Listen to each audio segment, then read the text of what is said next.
Yo, what's up everybody? Welcome to a brand new episode here on Top 10 Tuesdays. I believe this is episode 68.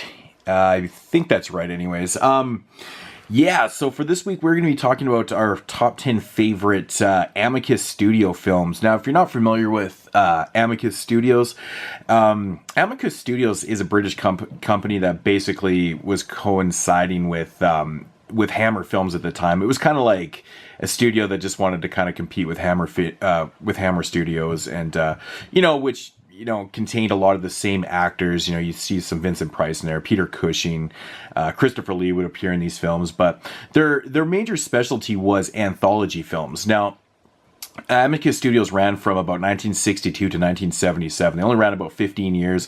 They produced 27 movies over that time, and they mostly did horror films for the most part, but they did do some fantasy. They started out doing comedies. They did some straight up thrillers, and things like that. So, but yeah, they're really known for their anthology films. So, anyways, without further ado, let's get right into the top 10 here. And of course, starting out with an anthology film is Torture Garden. This one came out in, I want to say, 1960. I think it's 1965, this one. It's one of the earlier ones. Around there anyways. Torture Garden, really cool thing about this one is the setting. Basically the wraparound story takes place like at a carnival type deal, and the stories develop from there, and I really like that, man. I love that setting. My favorite story in this one is the one that's called, I think, The Man Who Collected Poe. And it was about a guy that, collected everything about Edgar Allan Poe. And it's actually starring Jack Palance. Really cool short in there. It's got Peter Cushing in it also, which you'll hear that name over and over again all through this list. And really fun anthology film. Amicus Studios was pretty much kind of like Hammer Studios. They would, a lot of the gothy feel and things like that. But they had their own style, which was kind of a cool thing about Amicus. And the thing about Amicus films, a lot of people think that these Amicus films are actually Hammer Studio films, so that kind of shows you how much they really were close to Hammer. So, but I recommend Torture Garden. Really cool stuff. Awesome anthology. In at number 10. And at number 9 is a full-length feature film. It's called The Beast Must Die, of course, starring Peter Cushing right here. And he plays a avid hunter in this one, and he's basically shot everything underneath the sun, and he's looking to, do some more hunting.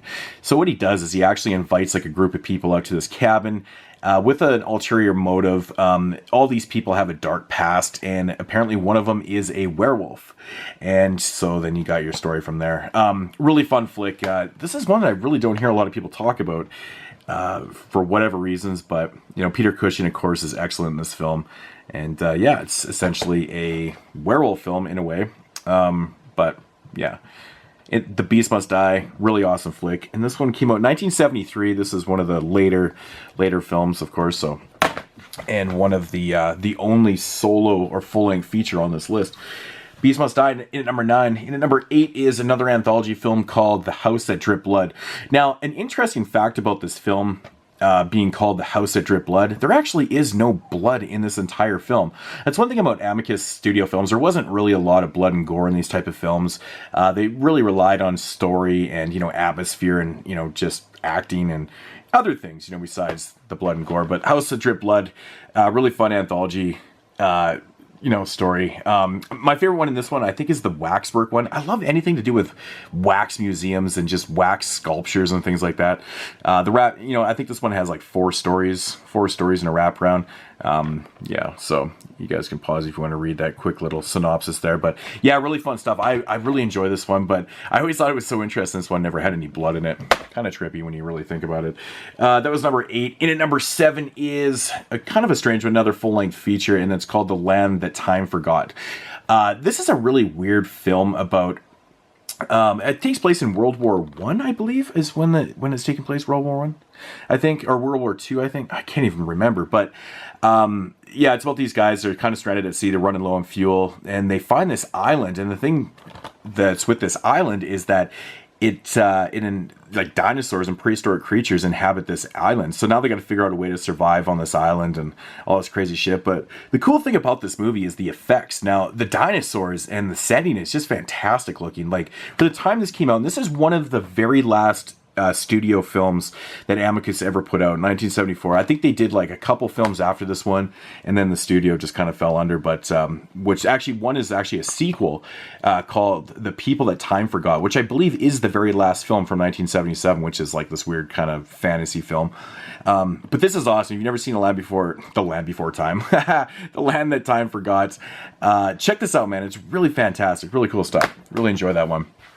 That was in at number 7. In at number 6 is VHS of Dr. Terror's House of Horrors. Now, I know this is on Blu-ray, but unfortunately, the Blu-ray goes for ridiculous money up here in Canada, and it just never seems to drop, which is so unfortunate because I really want to get it. But my boy NES Ruler 22 had actually sent me this before the Blu-ray was even announced. So at the time, this thing was, not really that sought out, but it was kind of cool to have, mint shape. But yeah, very cool. But Dr. Terror's House of Horror, I love this. I love this film. It takes place on a train, and it's basically about this Dr. Terror played by Peter Cushing, who fucks with tarot cards, and he tells people their fates by these tarot cards and shit like that. And then I believe you have 5 stories in this one in a wraparound. I think there's 5 stories. There's just a lot of stories and things to remember in this video because they're anthologies, right? Dr. Terror's House of Horrors, awesome anthology. And this was the very first anthology that Amicus did film, and I believe it came out in like 1963 or something. Yeah, but it is the first one of the 7 that they produced. So yeah, Dr. Terror's House of Horrors. And that was number 6. And at number 5 is another one that I love, man. From Beyond the Grave. This is fantastic. This one, I believe, came out in 1973. It's one of the latter ones, one of the later ones that they had done. And of course, this one, of course, has Peter Cushing in it. Donald Pleasance is in this one also, which, yeah, I never did say, but yeah, Christopher Lee's in this one. Peter Cushing, Donald Sutherland is in this. Yeah, you're going to get those names over and over again throughout. Pretty much every one of these films has Peter Cushing. So now, one of my favorite shorts on this one right here is actually the one with Donald Pleasance in it. This is a really cool anthology. It's basically about like this antique store and these antiques that are purchased. The people get a little more than they bargain for with these antiques and stuff like that. And yeah, so all the stories kind of come from that. Just kind of thinking about that right now, it's very reminiscent of Friday the 13th, the TV series, because isn't that the whole storyline to that TV series where all those items have a story to tell. But yeah, obviously this is way before its time. But yeah, really good stuff, man. Check out From Beyond the Grave. I think there's 4 stories in this one, wraparound. I want to say maybe 4 stories, but yeah, awesome stuff. Great anthology. And at number 5. And at number 4 is, of course, another anthology film called Asylum. And the thing I love about this one, man, is that it all takes place in an asylum, of course. And it's got a great wraparound story. I love the wraparound story in this one. Really cool stuff. I want to say, I think my favorite one in this one is another one with Peter Cushing, of course, because Peter Cushing is in like absolutely everything. And he plays like this really odd tailor. Now he creates like this suit that can give you like these really weird kind of... yeah, here it is. It says Peter carrying a blueprint and a special fabric for an unusual suit.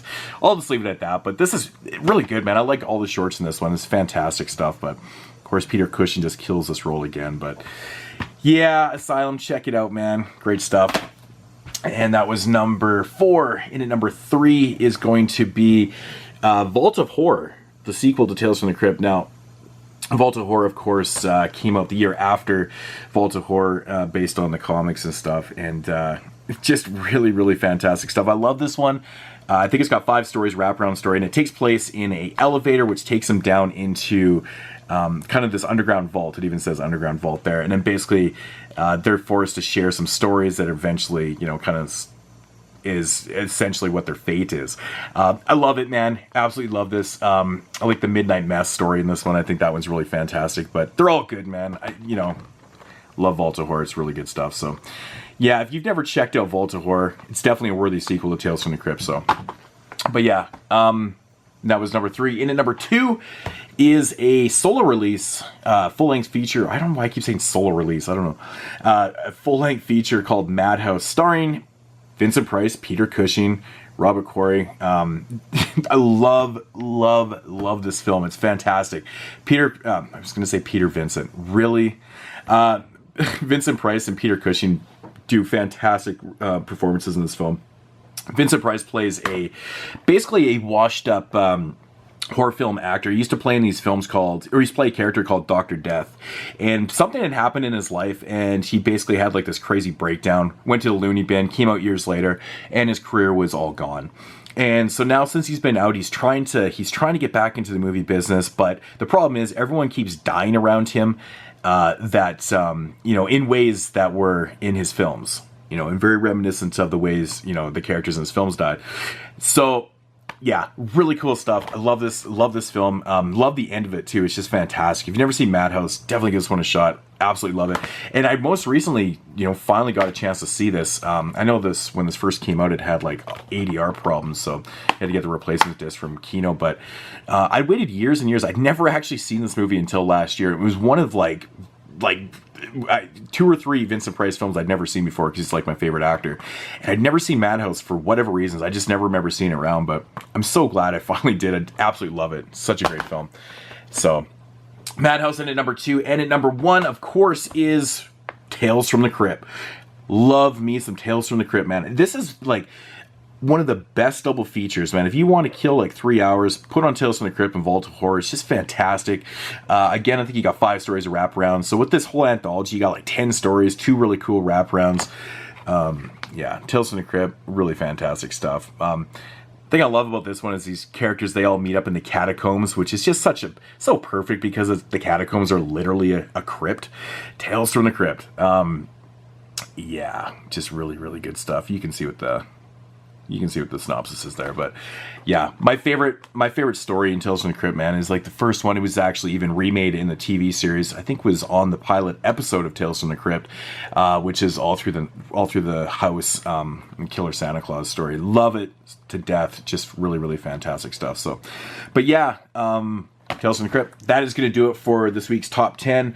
A couple that didn't make the list that I do own is The Skull. I think that movie's really good. Just didn't have room for it. The Deadly Bees, which I recently reviewed, actually. All of Film just released a Blu-ray of that one. And Now the Screaming Starts, which is a really cool full-length feature. It's like a very gothic type film. That's a really cool one. And I don't yet have at Earth's Core. I want to pick up that kind of fantasy type film. Really cool stuff. So, but yeah, check out Amicus Studios films, man. If you like anthologies, give all these ones a shot. I don't think they never had a bad one. They did 7, and all 7 of them made my top 10 list. So really fantastic stuff. And yeah, that's going to do it for this video, guys. I will check you next week. Like I say, always check out the other cats' videos. And I'll see you in week 69. Peace.